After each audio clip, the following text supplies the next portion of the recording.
Chapter 24, The Art of Losing.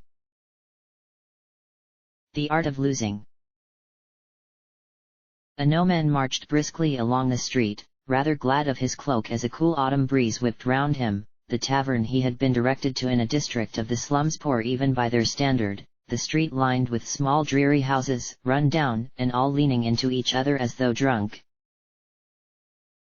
His day had been a slow one, and he was happy to be out of the inn and on his way to another meeting. The long hours of study both at the Order's library and in his own room leaving him with too much chance to brood. If he'd known he would be free, he could have tried to get a message to meet his sister, but once he had thought of it, it was too late. He always had to send them early to guarantee his father would not intercept them and cause trouble for the girl, and Moira would have needed time to create an appropriate excuse as well. A no-man sighed. They usually met in a park near to his house, and at noon he had taken a break from his work, bought some salted bread from a street vendor and gone there to eat, walking along the white stone paths amongst the trees and hedges, almost unnatural in their neatness, hoping that by some chance Moira would have come there anyway. But he saw no sign of her and returned to the inn slightly disheartened to continue his studies until the hour of his meeting drew close. A no-man frowned to himself as he recalled Fritha's haunted look when he had met her on his departure.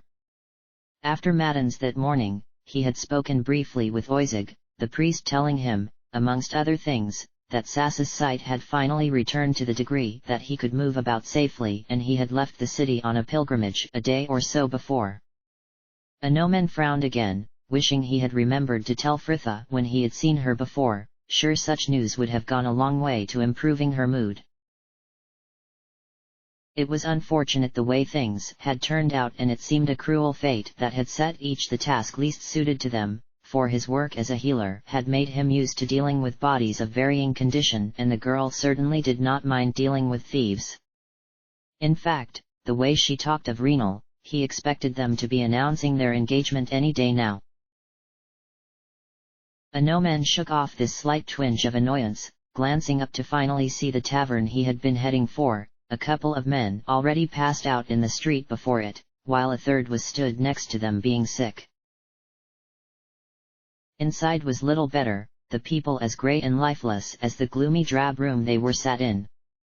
Tables had been crammed into the point where there was barely enough room between them to get by, most with one or two people hunched over them, drinking it seemed just for the sake of getting drunk, while rouged women sat chatting on some rickety wooden stairs that led up to the next floor. And a no-man suspected Les Tenans was not the only brothel in the slums. Even so, he was clearly not the tavern's usual clientele, and many patrons glanced up as he entered, taking in the fine woolen cloak and good stout boots, some resentful, though the mace at his hip kept anyone from voicing their displeasure. With no way of knowing who he was looking for, he ordered a drink and took a table against the far wall in good view of both the door and the bar, though he had barely been seated for more than a moment when one of the women decided he must be fair game and left her friends on the stairs to trip over to him, squeezing her ample frame between the tables with unexpected grace. "You looking for company, pet?" She smiled, and a no-man could not help but feel slightly insulted.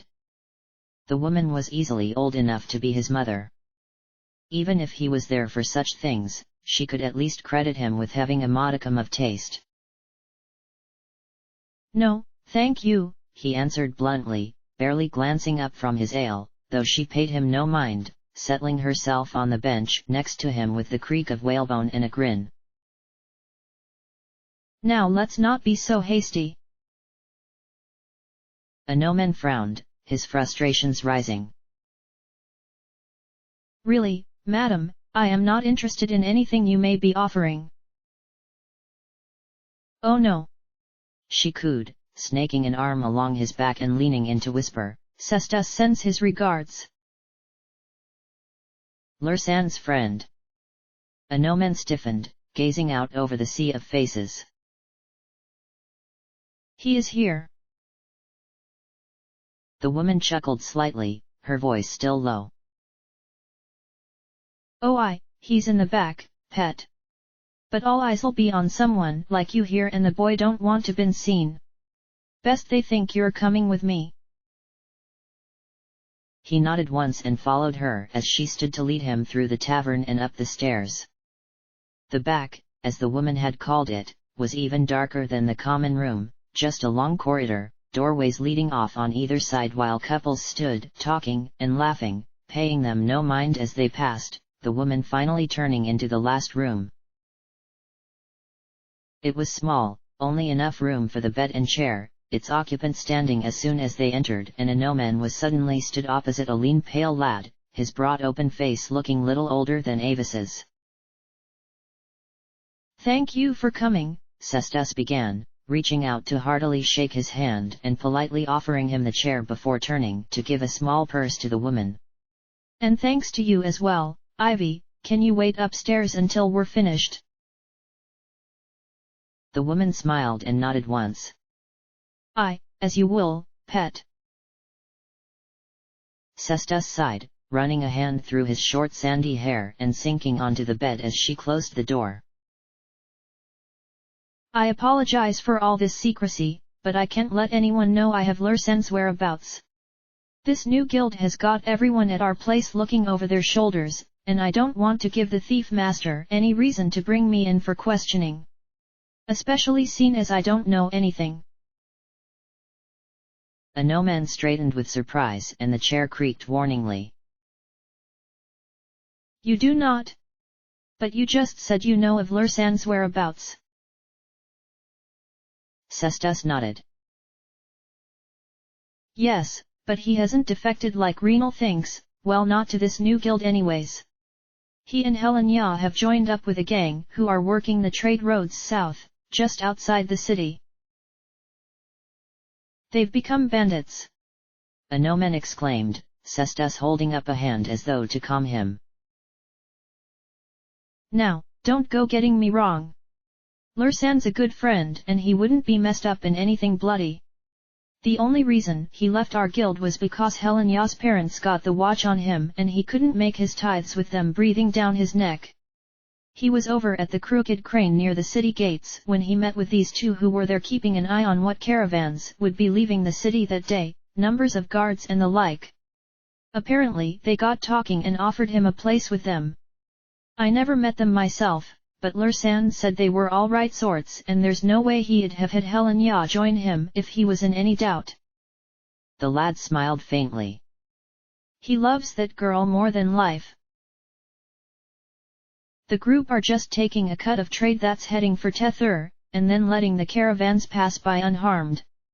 Every few days he'd return to the crane after dark to learn more about the caravans and we'd meet up. A gnomon frowned slightly, the man's casual description of this robbery irking him. So why are you telling me this? You surely know I am charged with Helenya's return. Cestus sighed, his face darkening and a gnomon could see the worry etched there. Because I was supposed to meet Lursen again a couple of days ago, only he didn't turn up. There could be many reasons for that, offered a gnomon promptly, and Cestus shook his head. Perhaps, but I don't like it. At our last meeting he was, well, tense. The trade's been easing off now, summer's over and the group are getting short of supplies. He tried to play it down, but... The thief sighed deeply. Lursen's no fool, but he sees the best in people, and he's too nice for his own good sometimes. Truth be told, I'm worried for him and Helenya both. The thief stood to take a neat square of parchment from his pocket, sitting again as he passed it to a gnomon, and the squire unfolded it to find a roughly drawn map of the southern forests. Here, I've marked on it where Lursen said they were last camped. Tell him to send Helenya back to the city and come back himself too. Renal's a reasonable enough sort, we can explain it all to him together. And I've been saving all but my tithes, if her parents send Helenya to Waterdeep, then we'll follow. Cestus was leaning forward slightly, his young face earnest and resolute. The lad was willing to risk his livelihood and perhaps even his life, and a gnomon suddenly realized that whether thief or not, he was clearly a loyal friend. He nodded once, feeling a strange respect for the man. I shall tell him.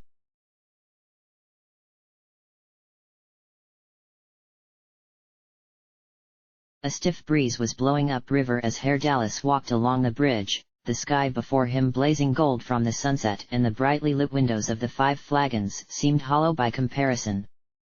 He sighed, trying to ignoring the twinge of reluctance he felt as he reached the inn. Ari and Fritha.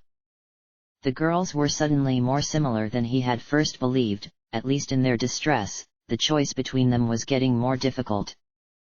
It had all just seemed like fun before, almost unreal, but only an hour later found the situation much more serious, and part of him didn't want to make a choice. Whatever he did, someone would be hurt, and the decision for whom would be landing squarely on his shoulders.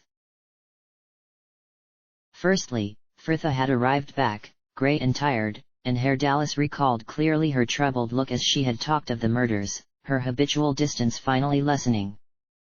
But then Ari had so taken him by surprise with her confession of past tortures, and before he had recovered from that shock Fritha had left for her room, Nalia disappearing with her. Poor Ari. She had spent an age trying to reassure him all was well, that she had never minded being called Dove, that she had wanted to tell him, but Herr Dallas could tell she had been upset and, for his part, he could not help but feel uncomfortable about the revelation, and silence had soon fallen between them. And then Fritha had passed them with that bright false smile twisting her face, and he knew he had to speak with her. He had finished his wine merely for politeness before mentioning he wished to visit the theatre as well, and though Ari did not want to accompany him, she had nodded gravely when he said he would be going, no hint of her previous jealousy. But as adamant as he had been, Herr Dallas could not help but feel a touch reluctant when it came to seeing Fritha now, the bard suddenly unsure of his reception. He sighed again, glancing up at the inn, the laughter that drifted through one of the open windows somehow chilling, before he pushed open the door to finally step inside.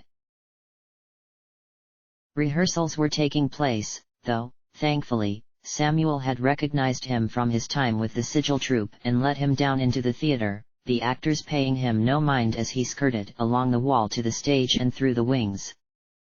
Once backstage, a passing stagehand told him that the patron was up on the flies, and Herr Dallas ascended the wooden steps to find Fritha sat, feet dangling over the edge of the catwalk, her back cloaked in the darkness of the rafters, hands and face awash with light from the stage. Her attention, though, was not on the actors beneath her eyes upon her hands as she slowly drew a file across her nails, and he took a moment to watch her, the girl absently reciting their lines under her breath.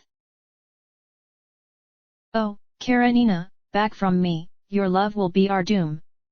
Sweet Velden, your cold words belie a passionate heart, He shifted slightly and the rail creaked beneath his hand, alerting her to him before he could announce himself, and she glanced up sharply, a sudden hope flashing behind her eyes before they narrowed with a mild frustration, to finally be lost to the blank look she wore so well as she turned back to her hands. Herr Dallas frowned, unsure of how to proceed. It was all very well being able to read another's mood on their face, but it only worked if they themselves knew what they were feeling. He said nothing at first, moving to sit beside her, close enough to touch her if he wished, but there was still a gap between them, silence holding them a moment longer before he finally felt settled enough to break it. Was this the pressing task that swept you from our company before, my raven? He asked gently, gesturing to her filing and hoping that being caught would make her honest. But the girl just shrugged, not looking to him as she answered.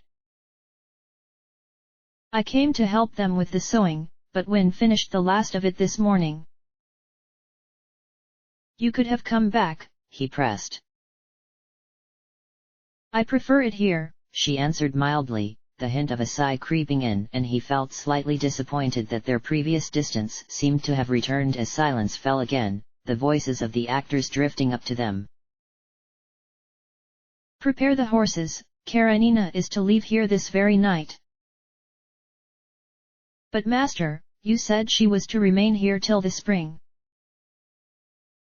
Reside. Reside here till the spring. Fritha muttered to her filing. Herr Dallas smiled. You have learned the play already, my raven. She glanced up, looking for a moment surprised to find him there, before she answered. I've looked over it a couple of times, I suppose I just remember this part. Herr Dallas felt his smile broaden. He had suspected for some time now that the girl was more than merely a mercenary, as she had rather casually described herself when they had first met, and now was as good a time as any to press the truth from her. Come now, he laughed genially, there is no need for such modesty. For one such as you, memorizing a play is hardly a feat. The girl drew back, blinking owlishly, and for just a moment he was sure he saw a flash of panic in her dark eyes. One such as I. Herr Dallas sent her a knowing smile. Really, Fritha, do you expect I should not recognize it in you, even if the others remain ignorant? She was gazing back at him, eyes traveling over his person and seeming to rest for more than a moment on his hair, before she shook her head and turned away, her voice wavering and strangely anxious. I'm really not sure what you're talking about, Herr Dallas. He tugged at her sleeve to get her to look back at him, her reaction catching him out. You have had formal training in the arts, have you not? Music, the poets.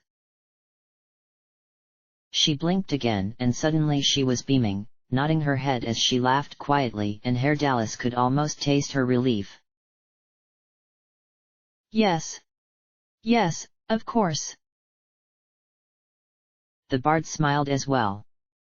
He had a strong feeling that there had been more to her alarm than what she had admitted to, though he pushed his curiosity back for now, content to pursue this secret while she was apparently willing. He relaxed the hand at her sleeve, letting it rest casually on her arm.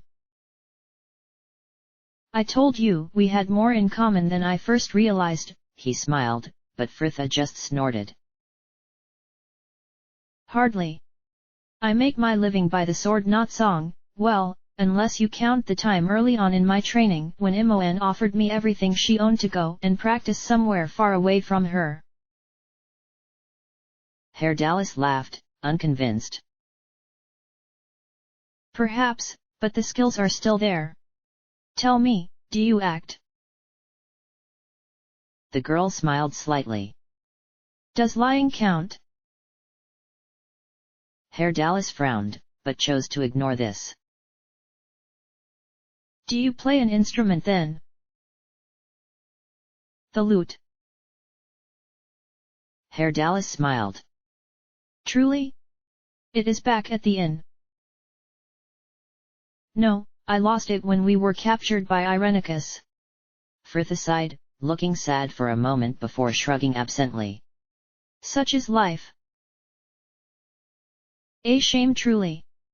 I played a lyre well enough to impress those who know no better, together we could have drawn quite the crowd. But Fritha just shook her head, impassive. I don't think so. I never really liked playing for other people, I get nervous. Herr Dallas smiled generously. Ah, my raven, such a thing is more common than you would think amongst performers, but with the right techniques it is easily overcome. I would be happy to give you some lessons. Oh, it's kind of you to offer, but I think you'll be quite busy enough helping Aries' talents blossom, she answered mildly, turning back to her filing with a smirk, and Herr Dallas drew back slightly. Fritha played these games too well, or at least, too flawlessly, and he was never sure whether she was teasing him or actually irked. He watched as she held her nails up to the light to inspect her work, finally satisfied it seemed, as she swapped the file over and made a start on her other hand.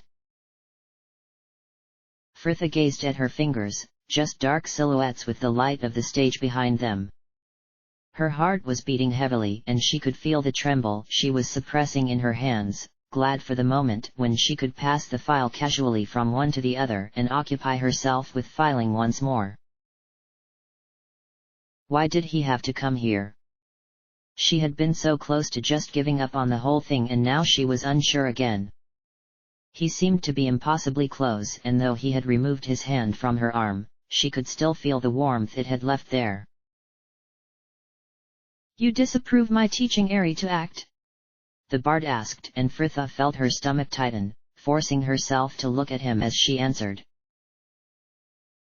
Disapprove? Why should I?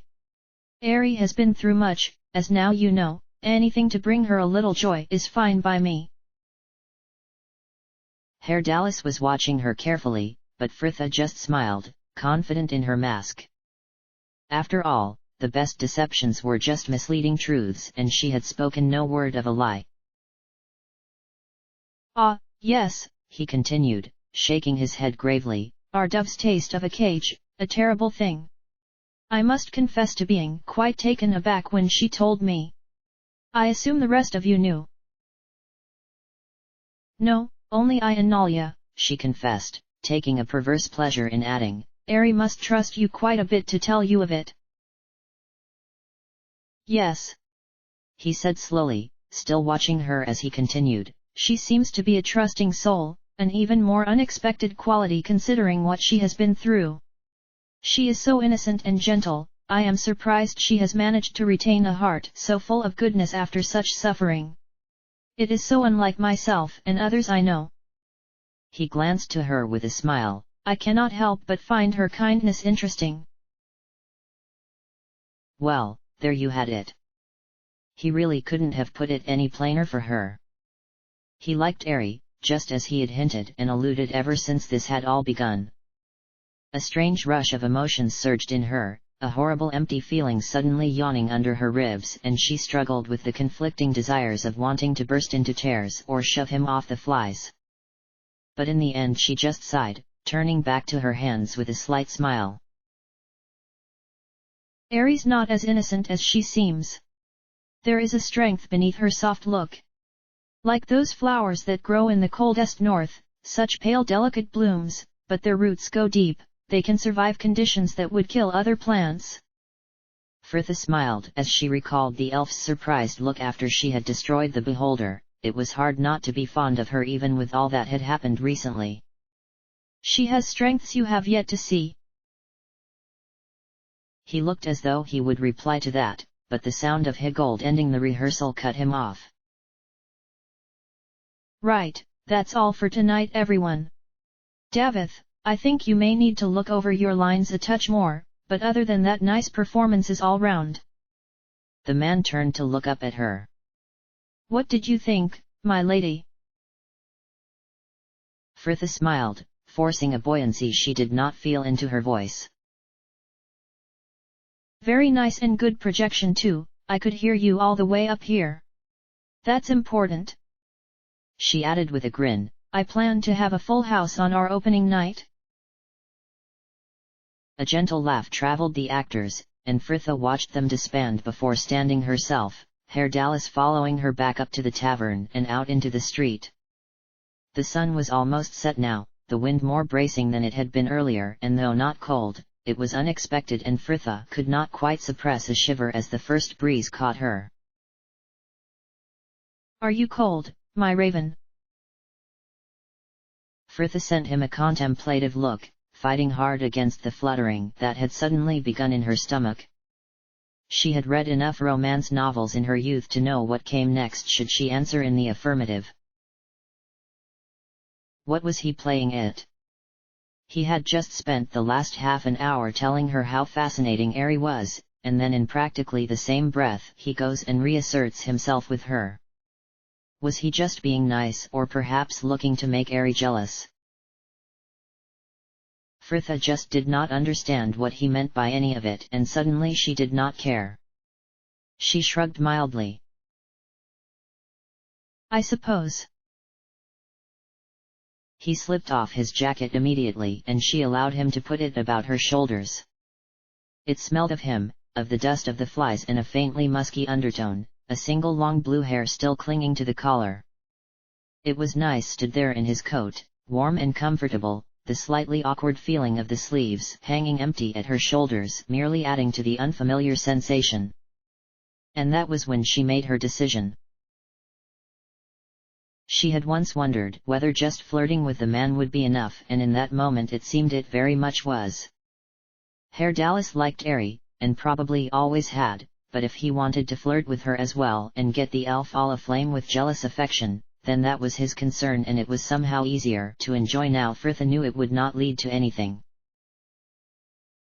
Besides, it was rare for men to pay her any attention of that sort. She wondered how many of them even saw past her sword, and it wasn't as though she had the opportunity to enjoy such things very often. Try, ever? Sniped her mind, and she snorted, hiding her laughter behind her hand, feeling suddenly giddy with melancholy, and Herr Dallas sent her a sidelong glance. Is something amusing, my raven? Frithia shook her head with a smile. No, nothing, nothing. Come, let's get you back to your dove.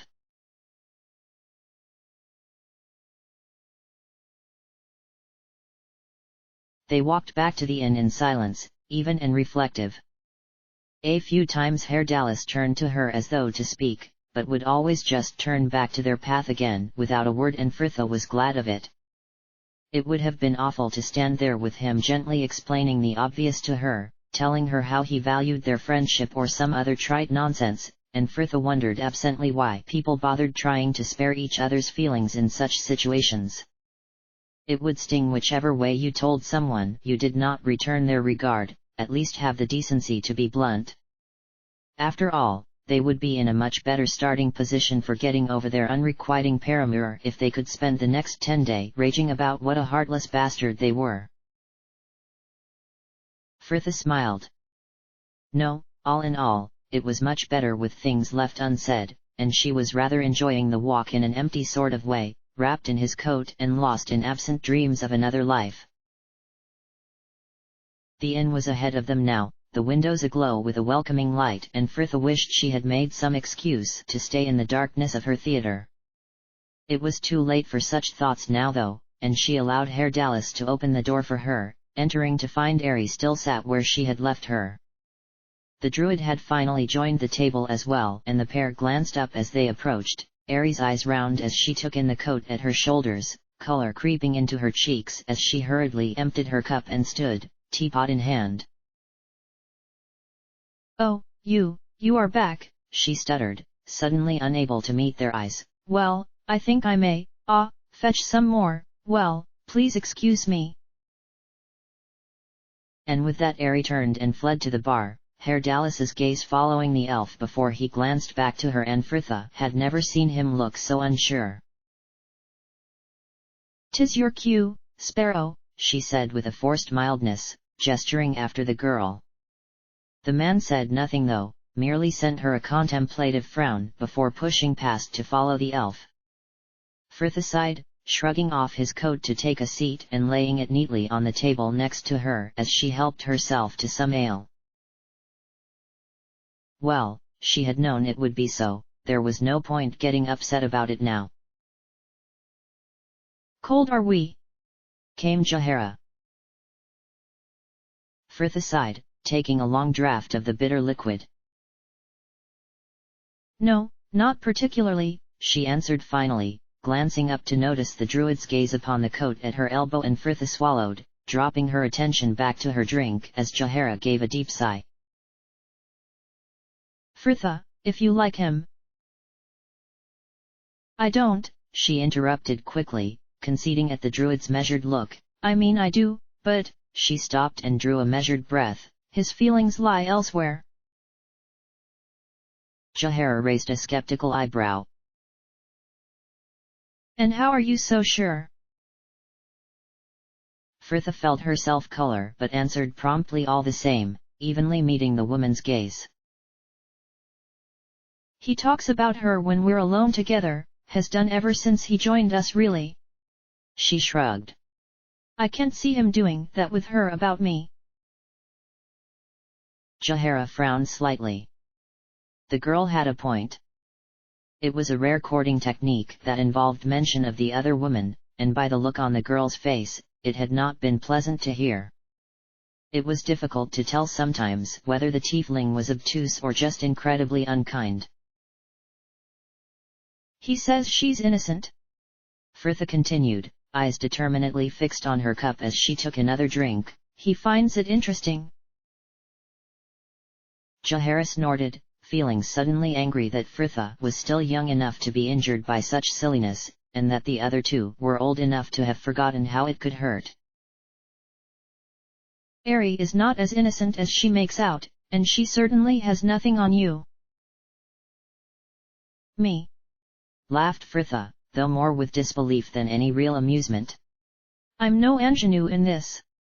I know what he's doing, letting her see me in his coat to make her jealous, get a reaction.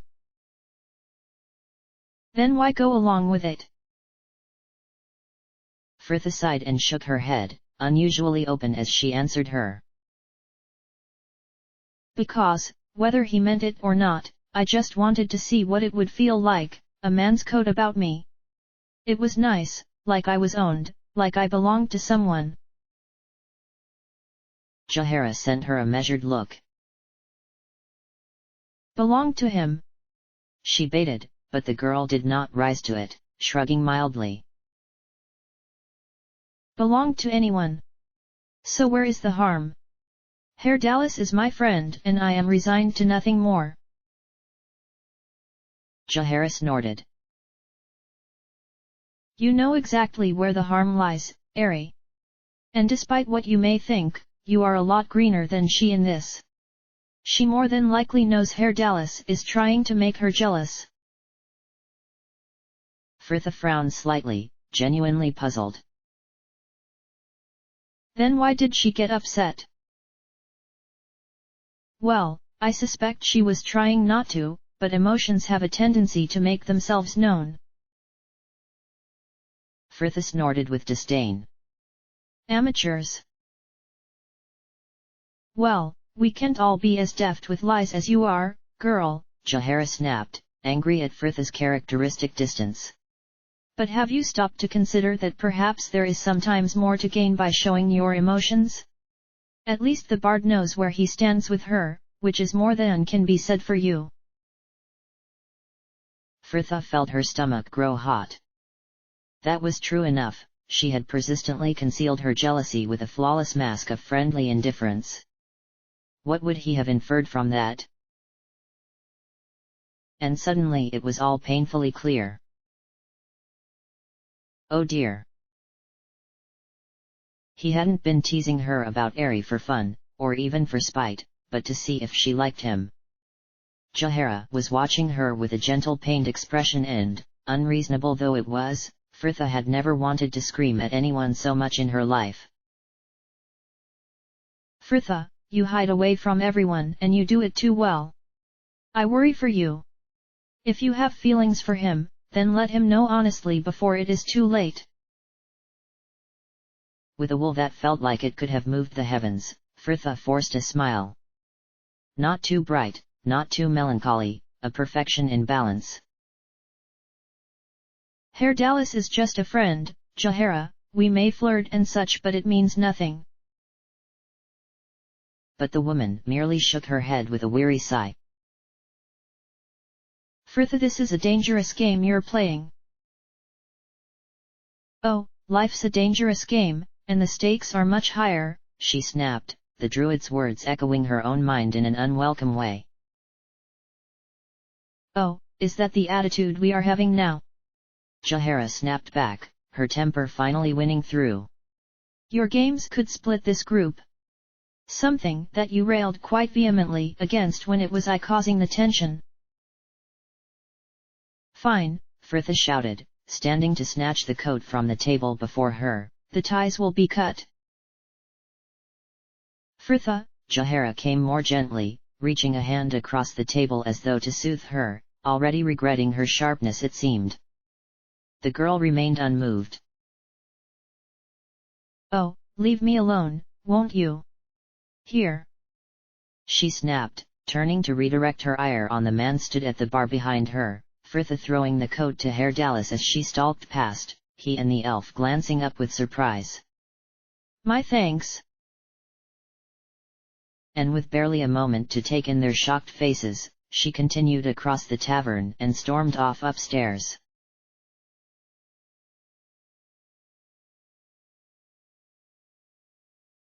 Frithha stood at her window, head resting upon the sill as she stared out over the city feeling tired and stupid. Why had it turned out like this? Why hadn't she seen from the begin what Herr Dallas was doing? Always watching her reaction so carefully whenever he mentioned Ari. Frithha felt another surge of anger. Why couldn't he have just been honest with her instead of playing such games? Yes, honest, just like you've been. Frithha shook her head. She had no right to be angry about it, not when she was as bad as he was. Nalya had told her to be more open with him, as had Jahara. But it seemed it didn't really matter in the end. She had liked him, did like him, but it was clear he favored Ari now and, be it pride or cowardice, or as Frithha suspected, a healthy mix of both, she had no intention of trying to change his mind. Frithha drew a deep breath, blinking furiously and determined not to cry over something so stupid as she pulled her gaze back to the window. The streets were quiet now, the sun just a dark red sliver above the sea, and the whole city had a sleepy look. It reminded her of the night they had first arrived in the city, how she had looked out at the unfamiliar rooftops full of worry and sorrow as she thought of Imoen newly taken. Almost a month ago now Enithkatla was much more familiar to her, but she still didn't feel as though she belonged there. A month, how many more would she see in that city before she raised enough to get Imoen back? Frithha felt a steel creep into her stomach. That was why she was there, after all. Not for boys or plays or any other nonsense, but to raise coin for Imoen, and that is what she would focus on from now on. A knock at the door behind her, the person entering without invitation, and she knew instinctively who it was before they even spoke. Frithha, came Jahara softly, and the girl glanced back to watch her cross the room and take the chair before the dresser. The woman had always had a nice way of moving, confident but undisruptive, as though she existed with her surroundings rather than forging through them. Frithha sighed, turning to lean with her back against the sill and offer the woman a wan smile. I am sorry I lost my temper before. I was angry with myself, not you. But Jahara just waved her apology away with an understanding shake of her head. Are you all right? I'm fine, she sighed, but the druid sent her a measured look. You are not so skilled at acting yet as to conceal things from me. Frithha was tempted to ask her to consider that perhaps she was and that her slight show of melancholy here was in fact a ruse to reveal she was lying and ensure later lies, flawlessly delivered, would be readily believed. But that would just be making things harder for herself in the long run, and she kept silent. Jahara sighed gently. Frithha, if you have feelings for him, and I really cannot see why you would, she added with a frown, but if you do, then you must tell him honestly and let him make his decision openly. All this duplicity breeds only bitterness and will split this group. Frithha smiled faintly, glancing back to the somnolent city. There is music in his wake, I could not help but like him. But, she continued, her voice becoming firmer, my regard is not returned, at least not in any equal way, and since I can't have him wholly, it's best not to have him at all. Frithha sighed gently. Herr Dallas is my friend. I will not fight to further it, and, in that, Ari does want this more than I. And what of the flirting? Jahara continued with a stern look. This making Ari jealous. It's him that's doing it. I accept only what he sends me, I never solicit such advances. Yes, Fritha, but people tend to blame the one they are not infatuated with. She opened her mouth as though to protest again, when she suddenly shook her head, defeated by the truth of it. You're right. You are, I know it. She drew a deep stealing breath. It causes problems and the group should come first. I will make sure things remain deep within the bounds of friendship from now on, no word too large, no glance too long. Jahara nodded once, just as 3 resounding knocks sounded upon the door, followed by a strangely tentative, "Hello." Fritha smiled slightly. Come in, Nalya. The door opened, the girl taking a step into the room and stopping as she noticed the druid. Oh, Jahara, I didn't expect. She trailed off, Fritha moving to welcome her in as Nalya explained. I just spoke to Herr Dallas and Ari, they said you were downstairs talking to Jahara when you suddenly stood up, threw his coat at him and stormed up here in a temper, they thought you two were fighting. Fritha gave the druid a wry smile. Wouldn't be the first time, would it? Is Herr Dallas angry? She continued more anxiously. Nalya shook her head. No, more confused, I should say. Don't worry though. She snorted. Ari's comforting him. Fritha sighed, smiling ruefully as she slumped onto the bed. Ah, the game is won. Yes, reasoned Jahara, but it doesn't necessarily make you the loser. Quite, Nalya agreed, cheering slightly. Let's go back downstairs and have a hand of Talus to divert you. Fritha glanced up to her face, freckled and pretty with a forced sort of brightness to it, but at least she was trying. Fritha smiled as warmly as she was able. All right.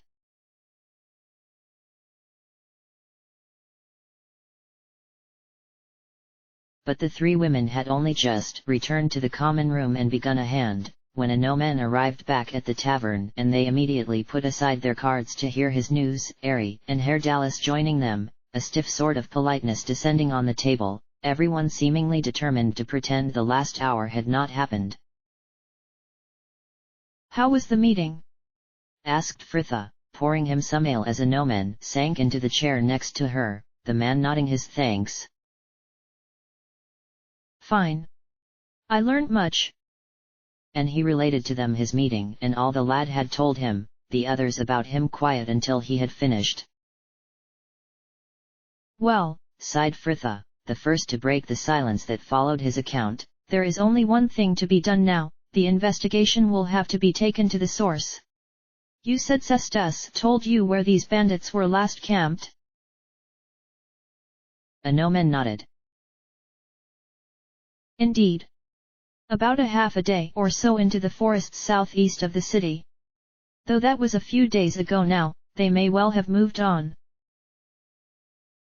Fritha shrugged her acceptance of this, glancing to the others about her. Well, once Minsk returns, that will be our tasks within the city complete. We can all set out for the camp tomorrow. A sound plan, agreed a noman, taking a drink as he continued conversationally. As I was out, I heard rumors already traveling the slums that the bridge murderer is dead. Good news travels fast, commented Jahara dryly. I heard the watch have already removed Rejaik's body. I imagine they will wait until nightfall before removing the rest considering their state. Oh, your pardon. He cut in suddenly with a glance to her as Fritha gave an involuntary shudder. I did not mean to. No, it's fine, Fritha smiled, waving his apology away. For the most part, she just felt numb about it all now, as though she had watched the whole thing happen to someone else. But that day had seen far too much honesty from her as it was, and she merely leaned back in her chair with a nonchalant shrug. Besides, it all adds to the experience. I'll be rooting blithely through skinless bodies in no time, turning up all sorts of things with barely the bat of an eyelid. Oh, do you like my new coat? She continued affectedly, primly straightening an invisible sleeve. I found it on my last adventure. Genuine baby hide. I hear the Earl of Crimmer has one just like it. Fritha! Snapped Jahara, looking annoyed that she was hiding behind her humor as usual, but Fritha just laughed, the bard the only one, it seemed, who appreciated the joke. Perhaps this Regik was hoping to start a new trend, he offered with a smirk. Herr Dallas! Reproached Airy, while a Noman shook his head gravely. Even to jest about such a thing is against the gods. I don't see how it can be against all of them, commented Fritha, casually emptying her cup. Religion is a tricky thing. So many gods and all opposing each other, one man's sin is another man's salvation. Four faces turned to her, appalled, and Herr Dallas laughed, clearly pleased with her intervention, and she suspected she was forgiven her earlier outburst. Well observed, my raven, another round.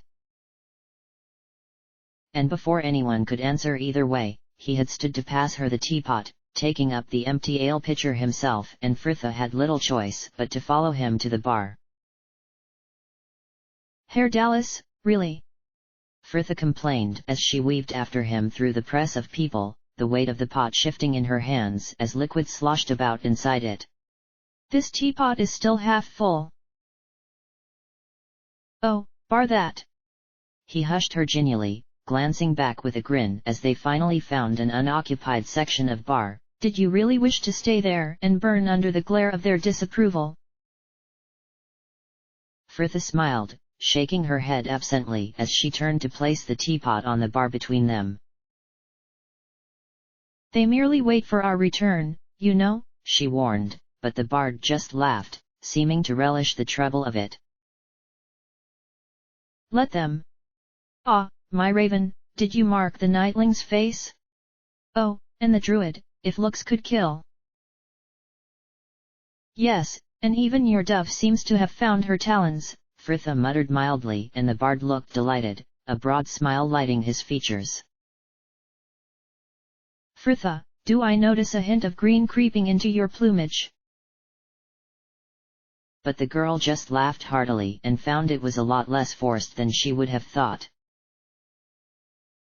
I've no more jealousy in me than you've sense in you, she lied blithely. Your favors are your own and you may bestow them where you please.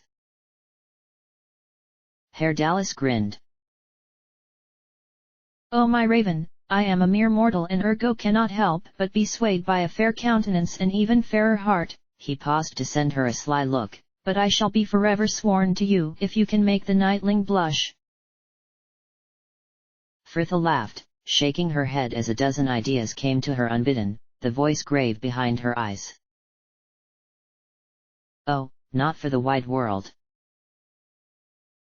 A Noman had done nothing to earn such treatment, certainly not just for the bard's amusement, and Fritha was glad this first test of her resolve was such a painless one. Herr Dallas was watching her carefully, perhaps seeing if she would take this chance to take up the game and reveal her feelings, but in the end she just smiled. I think you're a bad influence on me. If nothing else is attributed to me in this fair prime plane of yours, I shall be more than content. He laughed, a grin lighting his face, and Fritha recognized a mask when she saw one as he turned to the bar.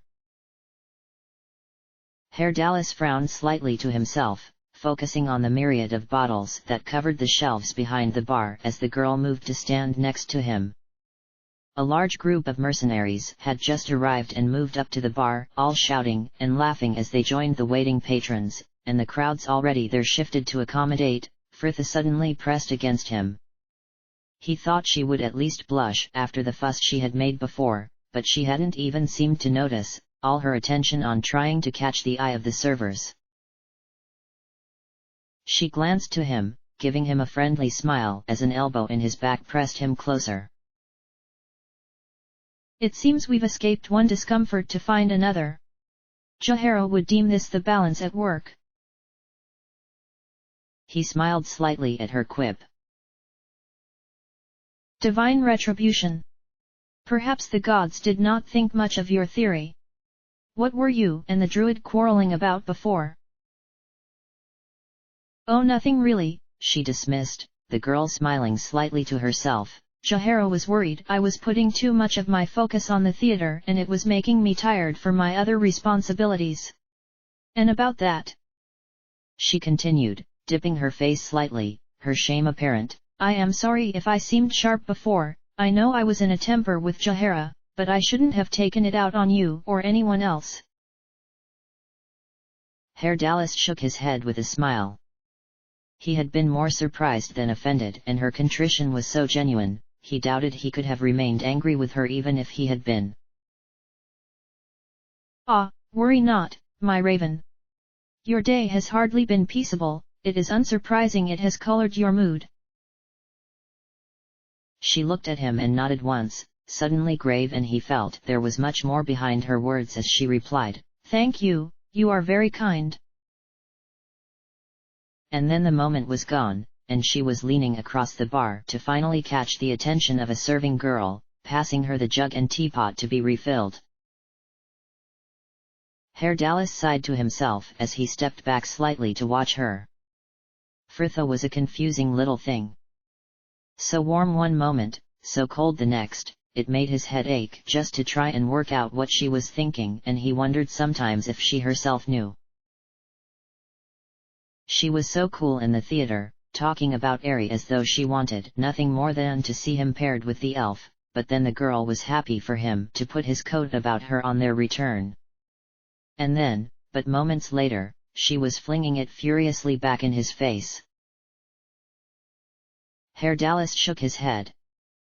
It was not hard to see she had suffered something in the past, the way she danced, hesitant, before a relationship as though a portal of unknown destination. Normally, he would not have minded the challenge, especially when the prize was as fair as she, but the chase was only fun if you knew you would eventually catch your quarry. Realist rejection had left him wary, and though he did not believe Fritha would ever intentionally do the same, she was in a difficult situation, and he could see quite clearly the circumstance where he would finally corner the girl for her to turn about, sadly shake her head and say she could not put the group aside for him. And then there was sweet Ari, all warm and temperate and already so devoted. She was so unlike him, so unlike anyone he had been attracted to before, and though he said it as much for Fritha's reaction as anything, he truly did find her innocence fascinating. Even courting her did not feel like a chore, but merely something they could enjoy together, the girl giving as much to it as he, and she appreciated his talents even if she was not always as ignorant of them as she pretended to be. He glanced back through the crowds to their table to find the elf clearly searching the press for him, her eyes finally catching him and lighting with joy to find him watching her. She waved and blushed soundly. Herr Dallas smiled, the decision was made.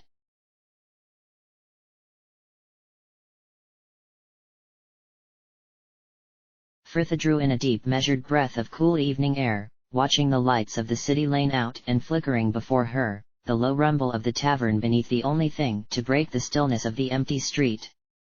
The group had played another few rounds of cards, but then Herr Dallas had invited Ari to walk out and Fritha had found it difficult to concentrate since, her mind drifting back to the evening but days before when she and the bard had walked back from the theater together, and how full of promise the world had seemed, the knowledge that she had brought its end about by her own decision little comfort. Predictably, her card-playing had suffered, and after coming last 3 games in a row, she had bowed out to enjoy her melancholy alone, sat outside on the rotting wooden steps that led to the roofs next to the inn, her feet dangling above the street and hands resting on the railings as she casually tortured herself with thoughts of the couple. Footsteps on the edge of her hearing caught her attention, and Fritha glanced to the end of the street, the dark outline of a man just visible in the twilight and large enough to recognize even at a distance. It seemed Minsk had finally returned from the temple. She watched him in silence as he strolled towards the inn, contemplating on whether to announce her presence or let him pass her by. But it seemed his eyes were sharper than she had given him credit for, the man glancing up to finally notice her, his voice warm and loud after the cold silence she had been sat in. "Young Fritha, what are you doing up there?" She shrugged. "Nothing really. You're back late, how was the temple?" "Good. All went to a tavern afterwards to celebrate and much ale was had." Minsk thought he would be having to carry some of the acolytes back to the temple as well.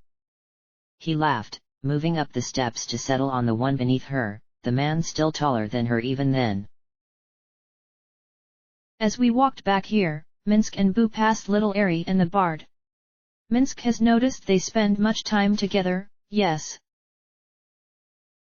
Fritha glanced to him, the man sending her an unusually searching look before turning back to gaze out over the rooftops. Minsk and Bu know there is much in this world worth fighting. But, he continued gently, Bu also says there are some things that you should not have to fight for. Fritha smiled wryly, she and Bu were in agreement, it seemed. "Do you ever think of taking a wife, Minsk?" "No, indeed," he replied genially, "for I have Bu for company." Fritha sighed, resting her chin on her hands. "Perhaps I should get a cat." "This is a good idea," enthused Minsk, and Fritha smiled. "As long as it knows that Bu is not for eating," he added in stern afterthought, before continuing blithely. "But you shall get a husband too one day, I am thinking." "Sorry," she exclaimed, sitting bolt upright to look at him, though the man continued as mildly as before. "Yes, Bu can see the truth of it even now. A man will come, and after many deadly trials to prove his worth, dragon-slaying or the wrestling of giants perhaps. Minsk and Bu will help you to decide once the time comes," he assured with a gentle pat to her shoulder. "But after these many tests, he will have earned the honor of courting you." Fritha snorted wryly. "All that just to court me? I can't see there being many takers." Minsk shrugged. "If they are unwilling, they are unworthy," he said simply. "Dinah Hare would have expected as much of any man, and you are no less of a woman than she." No less of a woman than Dinah Hare, Minsk's plain-speaking disposition only making it more of a compliment. Fritha dropped her chin back down to her hands again with a slight smile as she imagined herself sweeping about with imperious grace, reducing all men within a 3-mile radius into stammering mush. The image, though amusing, did not really marry with the one she had of herself, and that sort of attention wasn't really for her anyway. Besides, she considered, what was the rush?